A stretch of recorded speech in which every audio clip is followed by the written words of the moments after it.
Salutations, everyone, and welcome to What Mattered, the show where I tell you what mattered in the news this week.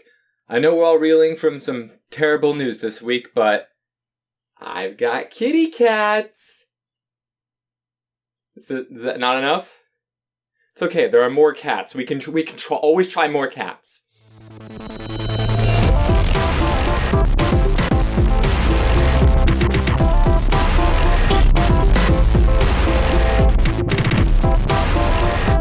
Everyone remember when No Man's Sky used to be the biggest failure of 2016? I mean, good times.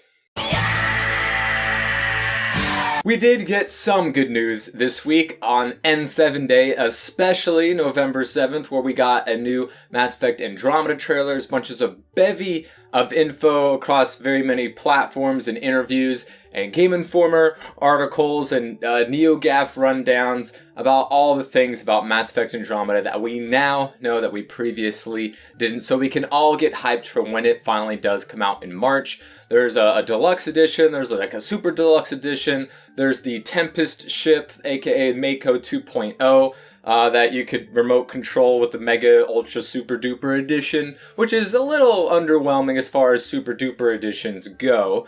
But we did get a lot of info about what's going on in the game. The game events take place in the year 2185, which is before the Reaper Invasion, though after Sovereign, where 4 arcs were launched to the Andromeda Galaxy carrying 4 different species. Presumably, as was previously stated months ago, the 3 council races will be there, and obviously, as we're playing a human, the humans as well, so we can at least count on those 4 species be in the game. We've had additional confirmation that Turian's in the game. The new trailer showed a Solarian for the first time, and of course we've all seen PB, the Asari. So we have confirmation on those species. We know that the enemy is called the Ket.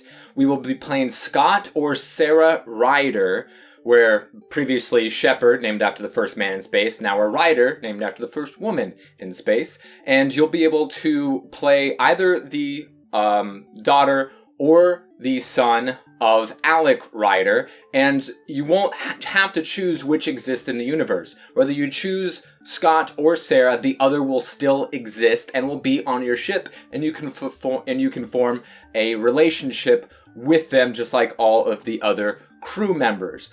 The combat is being changed up a bit. Of course, we have the jetpack, a new dynamic cover system, which is being paralleled with the Last of Us kind of cover system from what we have heard. Obviously, haven't had hands-on in the game yet, but we have seen some footage of a lot of guns and weapons returning, as well as new guns such as like swords and hammers. And also cooldowns are now on a single power basis. It's no longer a global cooldown for all of your powers. Every power has its own cooldown. You won't have to choose to be a Vanguard or an Engineer or Soldier. You can get powers from any of the classes and maybe make specializations through one route or another down the road. There will be more romance options than any other BioWare game before. As they've noted, fans are really care about the romantic options. Just ask any diehard Mass Effect fan. And if you've spent even a little bit amount of time with them, that shit's really important with them. And when it comes to your crew members, they said that the character with the least amount of dialogue in this game has more than the character that you had the most dialogue with in the previous Mass Effect game. This isn't charted out to be a trilogy, but it is going to be, of course, open to sequels.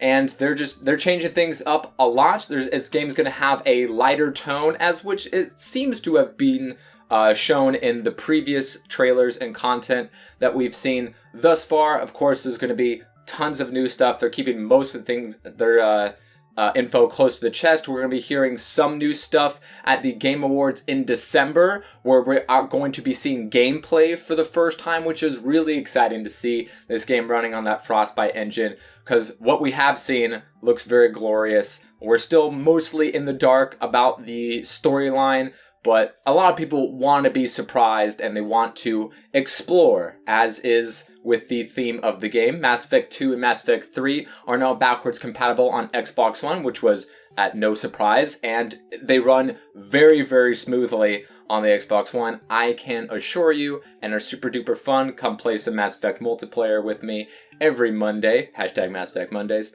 For the first time, we've gotten information about the multiplayer, which we knew was going to be in the game. They didn't really keep that one much of a secret.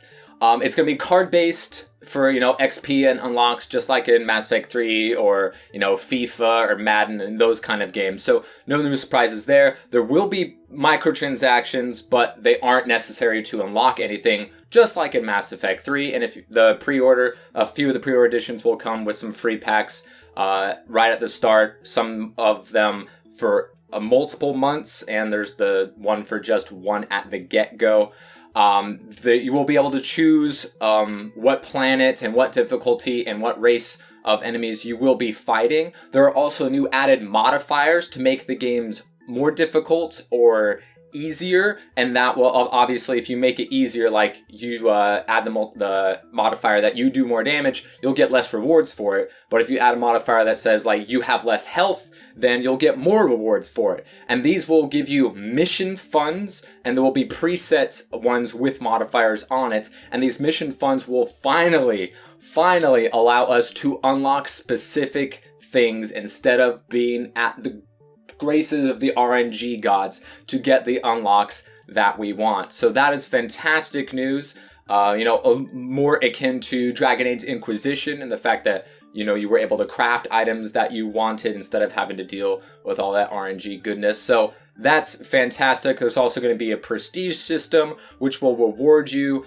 for prestiging in your in-game character stats. Multiplayer has no effect on single player or, how the ending goes with the galaxy readiness that we saw Mass Effect 3, but I highly encourage playing the multiplayer, and there is going to be a tech test for the Mass Effect multiplayer. Definitely you should sign up for the Andromeda initiative. You will get free stuff, including a helmet, if you sign up. So if you're even thinking about getting this game, sign up for the Andromeda initiative. You'll get free things, and you might be participating in the tech test, which will be taking place on the PS4 and the Xbox One. Not on the PC, because that's just too big of a risk for somebody to break it down and data mine it and then spoil things for everybody, as we did see with many other games. So, a lot of fantastic news, and can't wait to see some gameplay finally from Andromeda next month. Speaking of data mining, Pokemon Go was data mined once again with the new update. And they are no stranger to secrets getting out via data mining. We've found that Transform has finally been programmed into the game, so it looks like Ditto's finally going to show up. And there's also the names of Gen 2 Pokemon. Not all of them, and their movesets aren't in there, but it seems like they're getting ready for Gen 2 that will be coming out next year. One can hope early next year. And they even has data for those legendaries, so one would assume that they would have our legendary birds and possibly Mewtwo before they release Gen 2. The current update that came out this past week has given us a lot more drops from Pokestops, tons more Pokeballs, tons more potions, and you'll get better Pokeballs and better potions than we used to on average. We also got the daily reward system for catching a Pokemon every day for a number of days in a row, and visiting a Pokestop every day for a few days in a row.